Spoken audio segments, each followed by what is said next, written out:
আল্লাহ পাক রব্বুল আলামিনের এই ইসিমটি, এই মহান নামটি পড়তে আপনার স্বামীর সামনে গিয়ে উপস্থিত হন অথবা কোনো অধীনস্থ মানুষ তার বসের সামনে গিয়ে উপস্থিত হন বা শাশুড়ির সামনে গিয়ে যদি এই নামটি পড়তে আপনি যদি তার সামনে গিয়ে উপস্থিত হন, তাহলে ইনশাআল্লাহ আপনার প্রতি অনেক সদয় হয়ে যাবে, আপনার প্রতি অনেক ভালোবাসা আসবে।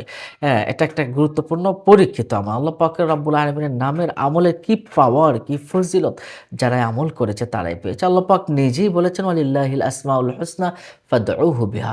আল্লাহর সুন্দর নাম রয়েছে। তোমরা সেই নামসমূহে তাকে ডাকো। সম্মানিত দর্শক শ্রোতা, এমনই একটি নাম যদি কোনো মহিলার স্বামী বা চাকরের মনে বদমেজাজি হয়, এটা যে কেউ যেকোনো প্রকারের বদমেজাজি হোক, শ্বশুর-শাশুড়ি, আত্মীয়স্বজন যে কি হোক, যদি তারা বদমেজাজি হয়, তাহলে ওই সময়টা তার সামনে যখন যাবে, তখন ওই সময়টায় যদি এই ইসিমটি পড়তে তার সামনে যায়, ইনশাআল্লাহ তার প্রতি সদয় হবে। ইসিমটি কি?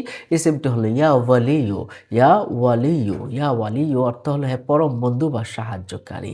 এই নামটা আপনি পড়বেন, আল্লাহ সুবহানাহু ওয়া তাআলা আপনাকে তার বাধ্য করে দিবেন। আগে একটু দুরূদ শরীফ পড়ে নিতে পারেন। এটা পড়তে ইয়া ওয়ালিয়্যু, ইয়া ওয়ালিয়্যু, ইয়া ওয়ালিয়্যু এবং পড়তে তার সামনে গিয়ে হাজির হয়ে গেলেন।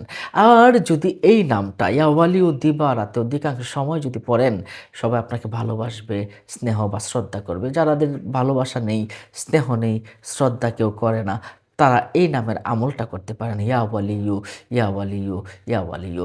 মরণের আগেও পড়ে নামক একটা গ্রন্থ আছে ইমাম গাজ্জালী রাহমাতুল্লাহি আলাইহি। উনি বলেছেন যে প্রতিদিন নিয়মিতভাবে এই গুণবাচক নামটি ইয়া ওয়ালিয়্যু, এই নামটা যদি পাঠ করতে থাকে সবাই তাকে বন্ধু হিসাবে গ্রহণ করবে। সম্মানিত দর্শকরা, নিজে উপকৃত হন, অন্যকে উপকৃত করতে চ্যানেলটিকে সাবস্ক্রাইব করে রাখুন এবং শেয়ার করে দিন।